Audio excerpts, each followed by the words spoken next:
बॉलीवुड में शालीमार फिल्म की तर्ज पर सूरत में एक नकली हीरे को असली हीरे में बदलकर एक व्यवसायी को 4.5 करोड़ से अधिक का चूना लगा दिया गया है।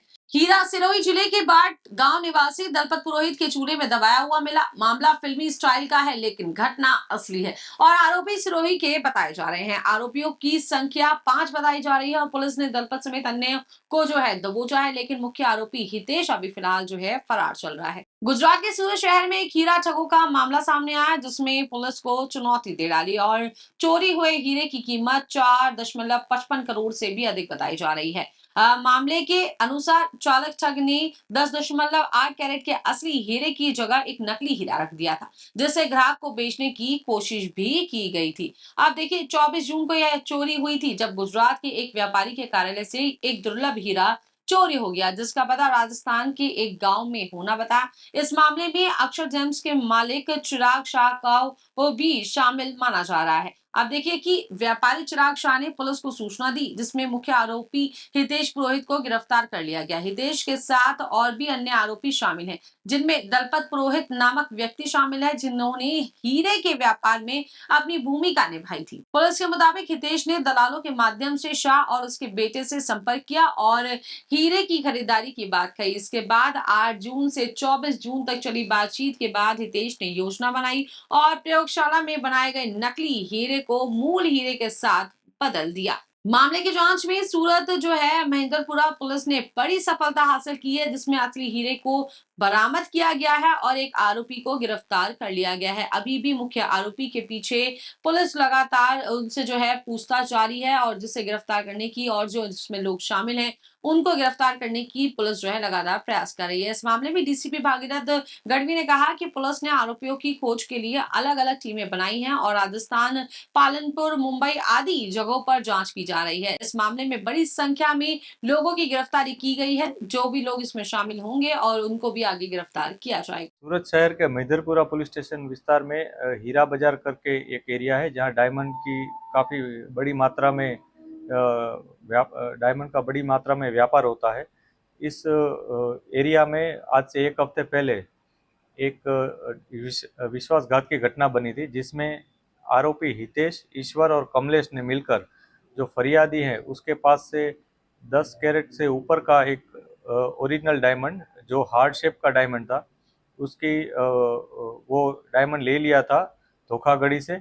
और उसके हाथ में झूठा डायमंड, जो सीवीडी प्रकार का डायमंड होता है, वो उसके हाथ में दे दिया था। इसी प्रकार की एक घटना पुलिस के सामने आई थी। पुलिस ने तुरंत ही कार्यवाही करते हुए एफआईआर दर्ज की थी। एफआईआर दर्ज करते ही महिदरपुरा पुलिस स्टेशन की सर्वेलेंस टीम और उसकी दूसरी अन्य टीम बनाई गई थी। वो टीम के साथ साथ सूरत शहर पुलिस की जो क्राइम ब्रांच है वो भी इसमें लग गई थी। सभी लोगों ने काफ़ी कोऑर्डिनेशन से इस मामले में तहकीकात शुरू कर दी थी। और बाद में महिदरपुरा पुलिस को इन्फॉर्मेशन मिली थी कि ये डायमंड एक दलपत राम पुरोहित करके एक व्यक्ति है, उसके पास है। वो राजस्थान में बाट गांव और सिरोही डिस्ट्रिक्ट में है, वहाँ का रहने वाला है। पुलिस से उससे इंक्वायरी की थी। उसने शुरू में पुलिस को कोई इन्फॉर्मेशन नहीं दी थी, लेकिन बाद में पुलिस ने थोड़ी और गहराई से पूछपरछ की उससे, तो उसने कंफर्म किया था कि वो डायमंड उसी के पास है। वो डायमंड उसके पास होने का कंफर्म होते ही पुलिस ने उसका डायमंड लेकर वो कंफर्म किया था। उस वो नेचुरल है कि नहीं वो भी पुलिस ने कंफर्म करवाया था। बाद में पुलिस ने जो आरोपी है दलपत पुरोहित, उसकी गिरफ्तारी की है। इस मामले में शुरू में 3 आरोपी थे, जिसमें हितेश, कमलेश और सुरेश ईश्वर करके 3 व्यक्ति थे। बाद में इस तहकीकात में अन्य और 2 व्यक्ति का भी नाम शामिल था, सामने आया था, जिसमें से एक सुरेश करके है। पुलिस इन चारों आरोपियों की अभी गिरफ्तारी की कार्यवाही कर रही है और इसमें जो भी नाम होंगे उनकी भी आगे गिरफ्तारी की जाएगी। ये घटना में ये जो डायमंड है वो हार्ट शेप का डायमंड है। वो एक ही डायमंड है जिसकी कीमत 4.5 करोड़ रुपए होती है।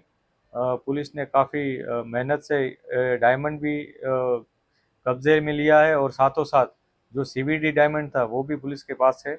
इसके साथ जो आरोपी है उसकी भी पुलिस ने गिरफ्तारी की है। सर, ये दोनों डायमंड को बदलने के लिए क्या कोई रैकी का प्लान किया गया था? इस पूरी घटना में शुरुआत से ये जो आरोपी है उन्होंने कॉन्स्पिरेसी के तौर पे ये जो डायमंड के जो मुख्य मालिक है उसका कांटेक्ट करने की कोशिश की थी। बाद में उन्होंने ये डील शुरू की थी। एक हफ्ते तक इस डायमंड के लिए डील चली थी। एक हफ्ते की डील में फाइनली जब वो लोग कन्विंस हो गए तो 4.5 करोड़ रुपए की लागत में ये डायमंड लेने की उसने कंफर्म किया था। बाद में उसने ये डायमंड पहले एक लेबोरेटरी में नेचुरल डायमंड है कि नहीं ये कंफर्म करने के लिए उसने टेस्टिंग भी करवाई थी। टेस्टिंग के बाद उसने उसका जो अपनी ऑफिस में ये डायमंड का सर्टिफिकेट है वो सर्टिफिकेट देखने की बहाने से डायमंड अपने हाथ में ले लिया था। और जो कॉन्स्पिरेसी के तौर पे उसके पास जो सीवीडी प्रकार का हार्ट शेप का इसी तरह का एक डायमंड है वो उसने जो फरियादी है उसको हाथ में दे दिया था और खुद के पास ओरिजिनल डायमंड रख लिया था। बाद में जब फरियादी को शक गया इसके बारे में तो उसने कंफर्म किया तो उसमें कोई और ही जो उसका टैग मार्क लगा होता है और ही यूनिक नंबर लिखा हुआ था। और बाद में जब उन्होंने जो आरोपी है उसका कांटेक्ट किया था तो फ़ोन स्विच ऑफ हो गया था। इस तरह उनको पता चला कि उनके साथ विश्वासघात हुआ है। इसी बहाने से फिर वो लोग वहाँ से निकल गए थे और बाद में जो फरियादी है वो पुलिस थाने आकर उन्होंने एफआईआर दर्ज करवाई। सर दलपत को जो पकड़ा गया वो और बाकी के जो 4 आरोपी राजस्थान में अभी बैठे हैं उनमें इनका क्या रिश्ता था? ये जो आरोपी है इसमें से एक आरोपी हितेश वो बनासकांठा पालनपुर का रहने वाला है जो जिसके संबंध राजस्थान में सिरोही डिस्ट्रिक्ट में जो बांट गांव के लोग हैं कई लोग उनके साथ थे। उनमें से एक कमलेश पुरोहित फिर एक ईश्वर पुरोहित जो उसके साथ यहाँ भी मौजूद थे मैदरपुरा में उनके साथ उसका रिश्ता भी है। और ये जो दलपत है ये उन्हीं के रिश्तेदारों में से एक था जिसके पास ये डायमंड उन्होंने छुपा कर वहाँ से निकल गए थे। इसीलिए जब हमने दलपत से पूछताछ की तब उसने बताया कि सुरेश ने उसको ये डायमंड दिया था और ये जो बाकी के 4 लोग हैं वो भी उसके साथ इसमें शामिल हैं। कुल कितने डायमंड है?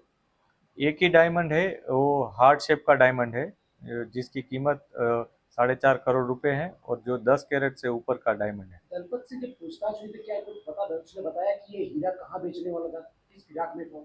अभी तक उन्होंने इस बारे में जो आरोपी है उसने इस बारे में कोई जानकारी नहीं दी है कि कहाँ पे बेचने वाला था। पर जो पोजीशन था उसका और उसने इस हीरो को और जो उसके जो साथी हैं इस केस में आरोपी भी हैं वो साथियों के साथ मिलकर कहीं बेचने का प्लानिंग होगा उनका। लेकिन ये जो धोखाधड़ी करके यहाँ से भाग गए थे इस वजह से शायद अभी तक उन्होंने ये हीरा कहाँ बेचना है इसकी इन्फॉर्मेशन शायद पुलिस को अभी तक वो नहीं बता पाए। लेकिन जैसे ही दूसरे आरोपी पकड़े जाएंगे हमको सारी बातें पता चल जाएगी। इसके ऊपर और भी कोई केस आगे कोई है? अभी तक पुलिस के पास जो इन्फॉर्मेशन है उस हिसाब से अभी तक ये दलपत के ऊपर और कोई गुना लागू नहीं हुआ है। जो दूसरे आरोपी उनकी भी हमने अभी तक जो तहकीकात की उस हिसाब से कोई पास्ट हिस्ट्री नहीं है। लेकिन जैसे ही हम और इन्वेस्टिगेशन करेंगे जो भी मामला सामने आएगा उस हिसाब से हम आगे की कार्रवाई करेंगे। पिछले 30 साल से ये बिजनेस में हूँ और करीब 15 दिन पहले स्टोन के लिए इंक्वायरी आई थी जो नॉर्मली रेपनेट पे रहता है, कोई भी देख सकता है ये बिजनेस में इंटरेस्ट हो। फिर 15 दिन के बाद ये स्टोन चेक करने के लिए आए और चेक करने के टाइम उसने स्टोन चेंज कर दिया। जो थोड़ी देर में पता चला उसका नंबर चेंज हुआ था। तभी उसको फ़ोन किया तो उसने बोला कि मैं आ रहा हूँ। फिर उसका फ़ोन स्विच ऑफ कर दिया उसने। तो पता चल गया कि स्टोन का चीटिंग हो गया है, मतलब चेंज कर दिया है उसने। कितने टाइम से आपके संपर्क में था? नॉर्मली रेपनेट पे रेगुलर क्लाइंट के साथ ही बिजनेस होता है ऐसा नहीं होता है। कोई भी मतलब जो इंटरेस्टेड हो तो इतना पुराना कांटेक्ट नहीं था। पुलिस कितने मदद की आपको और कितने टाइम पहले आप कंप्लेन किया था, कितनी देर में आपको कंप्लेन मैंने उसी टाइम कर दिया था 25 को, मतलब 25 तारीख को ये बना हुआ। और जब मुझे पता चला मैंने फ़ोन किया और तुरंत पुलिस आ गई थी और उसी दिन मैंने कंप्लेन किया था और मैथरपुरा पुलिस, डीसीपी गढ़वी साहब, चौहान साहब, जसानी साहब और पूरे मैथरपुरा पुलिस स्टेशन का स्टाफ, इन लोगों ने बहुत मेहनत की, डे नाइट देखा नहीं है और उनकी अथाग मेहनत के वजह से within a week I can get diamond back.